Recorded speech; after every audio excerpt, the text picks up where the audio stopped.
former deputy director of training over at the NSA, Cedric Leighton, says that the government needs companies like Google. So there is a method, I guess, Cedric, to this madness, right? Well, yeah, sure, Neil, absolutely. The way it will work is that they would actually have liability protections that work for specific investigations. So if you're in the middle of an investigation and you need some data, that's when you start asking for it. It's not like they're going to go in and vacuum clean the whole place and get every last bit of metadata that's out there. But what they will try to do is they will try to go in and make sure that they can follow things like the Tsarnaev brothers, for example, in Boston, and go after folks that are engaged in criminal activity. And if inadvertently something is caught in that, that's where the protections would come into play. All right. Well, hope springs eternal that it will only be good. But you and I have chatted about this before. I always fear that it gets kind of screwed up, and by that I mean that it's now a blank check and carte blanche to do whatever these guys want, and now companies have little reason to resist because there's little legal fallout if their customers complain.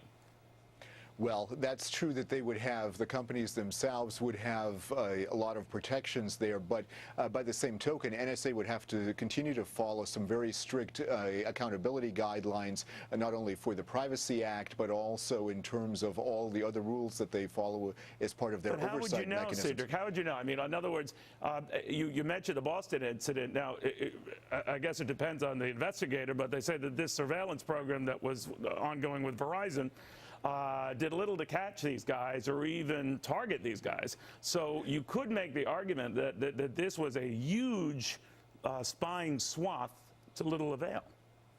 Well, and that's where you have a problem when you look at data and you are looking at the wrong place. It's just like any other investigation. Sometimes you get the right pieces, sometimes you get the wrong pieces. But in the Boston case, I think we'll find later on that there were quite a few mistakes that were made. But cases like that are the ones that could be helped by data protections of this type and liability protections of this type. What I worry about, Cedric, is you're always about keeping us safe, as it should be. That's a very good, meritorious goal.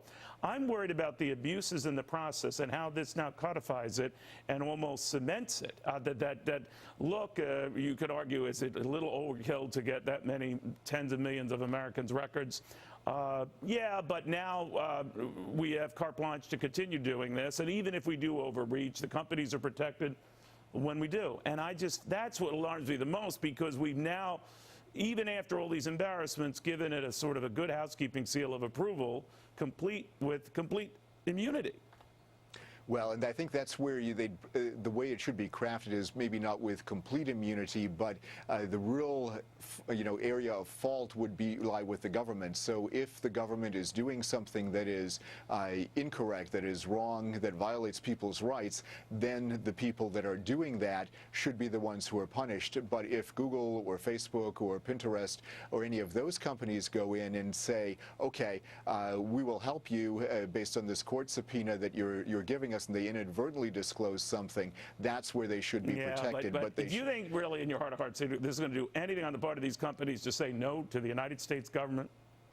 Well, if they say no to the United States government, then they'll try to compel them through other means, through other subpoenas, other court orders. You're still up against the government. You're up against the government, and that's scary. Well, and that's where it really has to be a partnership. And, when you look at the types of things that are out there with cyber legislation, things like that, they're trying very hard to make sure that we can protect our networks and find the best way to do it. So that's what it's really all about. We shall see. Thank you, as always. My pleasure, Neil. Thanks for having me.